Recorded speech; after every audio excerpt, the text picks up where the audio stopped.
책임. 자신이 행사하는 모든 행동의 결과를 부담하는 것으로 이를 중요하게 여기는 마음을 책임감이라고 합니다. 모든 행동에는 당연히 결과가 따르기 마련이고 대부분 자신의 이익을 위해 움직이죠. 룬테라에서 가장 기술이 뛰어난 마법공학 도시 필트오버에서도 각자의 책임에 따라 움직이는 이들이 있습니다. 슈리마 제국이 탄생하기 전 북서쪽 계곡은 고대 브레컨 종족의 고향이었습니다. 이 고귀한 생물들은 어쩌면 룬테라에서 가장 오래됐을지도 모를 고대 집단 지성체 종족이었지요. 이들은 동족의 기억, 희망, 꿈 등을 하나의 마법 수정에 품고 있으며 수정이 곧 그들 자신이었습니다. 육체가 죽으면 수정의 핵은 가장 깊은 계곡에 매장되었고 젊은 브레컨이 이를 찾아서 조상의 역할을 이어나가게 되죠.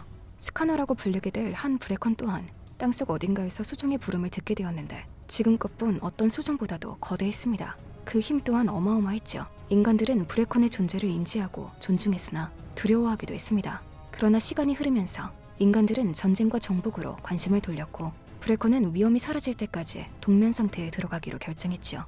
인간이 전쟁으로 자멸한다고 해도 수정의 영원한 노래 속 희미한 음표 하나일 뿐이었을 테니까요.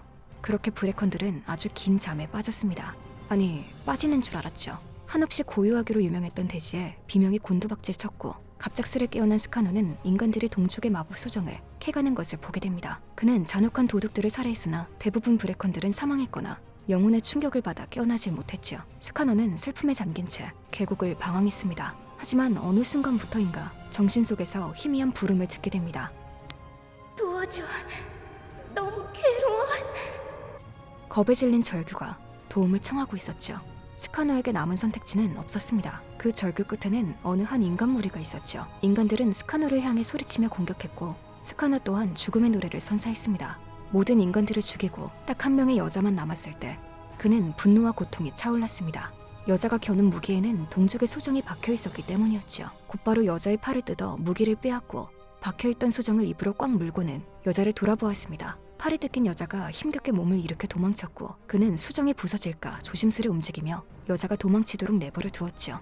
그렇게 아주 오랜 시간이 지나고 스카너의 동족인 브레컨 영혼이 깃든 수정에 의해 마법공학이 발달되면서 인간들은 비약적인 발전을 이뤘습니다. 물론 같이 늘어난 인간들의 욕심으로 가장 발달된 도시가 대폭발로 두 개로 나뉘어졌는데 바로 자운과 필트오버였죠. 필트오버에 있는 카밀의 가문은 외딴 계곡의 모래에 분포하는 생명체로부터 채취한 희귀한 수정을 통해 불을 쌓았는데 태초의 수정이라고도 불리는 이 마법 수정은 보통은 마법 능력을 타고난 이들에게만 찾아볼 수 있는 힘을 지니고 있습니다. 카밀의 고모 할머니인 엘리샤는 이 생물체를 찾기 위한 가문 초기의 모험 도중 팔 하나를 잃었고 목숨까지도 잃을 뻔했죠. 가문에서는 엘리샤의 이 같은 희생을 칭송했으며 그 정신은 오늘날까지도 가문의 가훈으로 남아있었죠. 가문을 위해 내 한 몸 바치리. 엘리샤가 발견한 생물체 브레컨은 유한한 자원이었으므로 가문은 그간 축적한 수정의 수를 늘릴 방도를 찾아야만 했는데 그들은 화학공학과 룬 연금술에 어둠에 투자를 함으로써 힘은 상대적으로 약하지만 조달하기 쉬운 합성 마법 수정을 시장에 공급할 수 있었습니다. 그렇게 필트오버에서 가장 부유한 가문이 될 수 있었죠. 카밀은 당시 가문의 수장의 6번째 자녀였습니다. 그러나 카밀과 그녀의 남동생 스테반을 제외한 다른 아이들은 모두 성인이 되기 전 사망했죠. 가문의 관심은 살아남은 두 자녀 중 첫째인 카밀에게 집중되었고 그녀의 교육에 지원을 아끼지 않았습니다. 그 결과 카밀은 어린 나이에 귀족다운 태도와 의무감을 지니게 되었죠. 가문을 위해 내 한 몸 바치리. 필트오버의 명문가에서는 자녀들 중 나이가 어린 아이가 가문의 검과 방패라 할 수 있는 최고 정보요원의 역할을 맡는 것이 관례였습니다. 최고 정보요원으로 선택된 아이들은 가문의 최선의 이익을 추구할 책임이 있으며 수장을 도와 가문의 지속적인 성공을 추구하며 필요하다면 어떤 수단이라도 동원해야 했죠. 비밀이 많은 페로스가는 언제나 이 직책을 매우 중요하게 여겼으며 반드시 가문 최고의 인재가 최고 정보요원이 되도록 막대한 지원을 했습니다. 카밀의 동생 스테반은 태어날 때부터 몸이 약했기에 최고 정보요원이 되기에는 부적합하다고 간주되었고 카밀이 스테반 대신 가문의 최고 정보요원이 되었을 때 카밀의 부모, 특히 카밀의 아버지는 그녀를 매우 자랑스러워했죠. 그렇게 카밀이 추가의 훈련과 교육을 받게 되자 동생 스테반은 질투에 사로잡혔습니다. 이 가문은 이제 내 것이야. 누나도 내 것이고. 카밀은 전투, 첩보 활동, 고문에 매우 뛰어난 재능을 보였고 그녀가 가장 좋아하는 기술은 신문을 통한 정보 수집, 슌상검을 이용한 검술, 그리고 서부 바다벤 군도에서 쓰이는 줄 달린 갈고리를 가지고 무너진 시계탑에서 레필 강화를 하는 것이었죠. 카밀이 25살 때 그녀와 그녀의 아버지는 신체를 증강시킨 한때의 불량배들에게 공격을 받았는데 자운의 지하세계에서 출세를 하기 위해 가문의 손을 뻗치려고 작정한 자들이었죠. 카밀과 그녀의 아버지는 부상을 입었고 카밀은 회복되었으나 아버지는 결국 부상을 이겨내지 못했습니다. 카밀의 어머니 또한 집안이 들이운 괴로움을 이겨내지 못하고 곧 세상을 뜨고 말았죠. 수장의 직함은 카밀의 동생 스테반이 이어받게 되었는데 어리고 충동적이며 가문의 강력한 지도자로서의 모습을 증명하고 싶었던 스테반은 이미 과도하게 이루어지고 있던 마법공학 증강체 연구를 2배로 강화했습니다. 시간이 지나고 저택은 다음번 진보의 날 기술자 선발대회를 위해 찬란하고 화려한 장식으로 꾸며졌는데 스테반은 가문의 최고 책임 연구자로 슈리마의 해변 도시 벨준 출신의 젊고 전도 유망한 수정학자 하킴 나데리를 선정하고 그의 취임식을 직접 감독했습니다. 부탁이 있어요, 하킴. 저를 마법공학 증강체로 만들어주세요. 아버지의 죽음은 제가 약했던 탓입니다. 더 이상 그러고 싶지 않아요. 아버지를 지키지 못한 자신의 무능력함에 충격을 받은 카밀은 하킴에게 자신을 인간 이상의 능력을 발휘할 수 있는 마법공학 증강체로 만들어달라고 부탁했습니다. 카밀을 만난 그 순간 그녀에게 매료된 하킴은 카밀을 부모의 죽음에서 비롯된 어둠에서 건져내야겠다고 다짐했죠. 그들은 함께 프로젝트를 진행하면서 그리고 슈리마의 사막에 대해 늦은 밤까지 이야기를 나누면서 친해지게 되었는데 몇 개월간의 친밀한 시간이 흘러간 뒤 카밀은 자신도 하킴과 같은 감정을 느끼고 있음을 부인할 수 없게 되었죠. 카밀이 증강수술을 받을 날이 다가옴에 따라 그들은 자신들의 감정에 대해 점점 더 신중함을 잃어갔습니다. 수술을 하면 그들의 관계가 끝날 것을 알고 있었기 때문이었죠. 날 소중히 여기는 그를 보자면 나도 모르게. 수술 이후 하킴은 다른 프로젝트를 진행하게 될 것이고 카밀은 최고 정보요원으로서의 의무에 다시 충실히 임해야 할 것이었죠.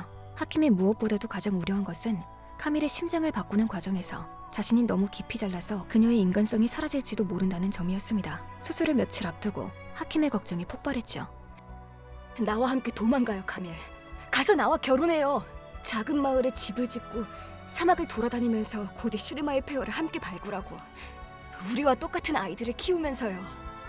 하킴이 말하는 미래는 카밀이 가문에 지고 있는 책무에서 멀리 벗어난 미래였습니다. 난생 처음으로 카밀의 마음은 갈등에 빠졌죠. 가문을 위해 내 한 몸 바칠 필요가 정말 있을까? 하지만 스테반이 이 비밀 청혼에 대해 알게 되었죠. 그는 자신의 최고 정보요원이 자취를 감추기 일보 직전이며 그에 따라 페르스가에 대한 자신의 통제력이 약화될 위험에 처했음을 감지했습니다. 그래서 스테반은 카밀이 아버지에게 했던 의무의 맹세를 상기시킬 계획을 세웠죠. 카밀이 하킴과 함께 있느라 자리를 비운 틈에 자신이 공격을 받은 것처럼 꾸민 것이었습니다. 스테반, 이게 어떻게 된 거야? 누님, 어디 계셨습니까? 습격입니다. 허약한 체질 때문에 최고 정보요원의 직책을 거부당했던 스테반은 바로 그 약함을 이용해 피투성이의 모습으로 카밀 앞에 나타났고 아버지를 지키지 못했던 그녀의 어두운 기억을 휘저어 놓았죠. 카밀은 최고 정보요원의 주의력이 흩어졌을 때 어떤 결과가 나타나는지를 똑똑히 보았고 그 증거를 부인할 수가 없었습니다. 가문을 위해 내 한 몸 바치리. 하킴은 카밀을 간곡히 설득했지만 그녀는 받아들이지 않았죠. 카밀의 의무는 대대로 전해 내려온 것이었고 그녀가 보다 잘 준비되었더라면 아버지의 생명을 구하고 동생의 부상을 막을 수 있었을 것이라고 믿었죠. 카밀은 수술을 받겠다고 고집하며 하킴과의 관계를 정리했습니다. 하지만 하킴은 여전히 카밀을 사랑했으며 수술을 안전하게 할 수 없는 사람은 자신밖에 없음을 알고 있었고 여인이 수술대 위에서 죽는 것을 두고 볼 수 없었던 그는 스스로 카밀의 심장을 교체했습니다. 그녀의 기계 심장이 잘 뛰는 것을 확인한 하킴은 최고 책임 연구자의 자리를 사임했죠. 이후 그가 무슨 일을 시작했는지 또 무언가를 준비하는지 아는 이가 아무도 없었습니다. 단지 카밀이 수술에서 깨어났을 때 그녀와 하킴이 함께 일했던 실험실은 텅 빈 채 버려져 있었을 뿐이었죠. 이후 카밀은 임무에 매진했습니다. 그녀는 칼로 된 다리와 갈고리가 달린 허리 등으로 신체를 계속 증강해 나갔습니다. 각각의 증강체를 추가하는 것은 매번 기술의 한계를 시험할 뿐만 아니라 카밀의 한계를 밀어붙이는 일이기도 했죠. 카밀이 인간으로서 남은 부분이 얼마나 되는지 궁금할 정도로요. 가문이 권력과 부를 축적할수록 카밀이 동생을 위해 수행하는 임무도 더 어둡고 위험해졌습니다. 젊음의 기운을 계속 불어넣는 마법공학 심장 덕분에 시간이 흘러도 카밀은 세월의 영향을 받지 않았고 그녀에게 하킴은 곧 희미한 기억이 되었죠.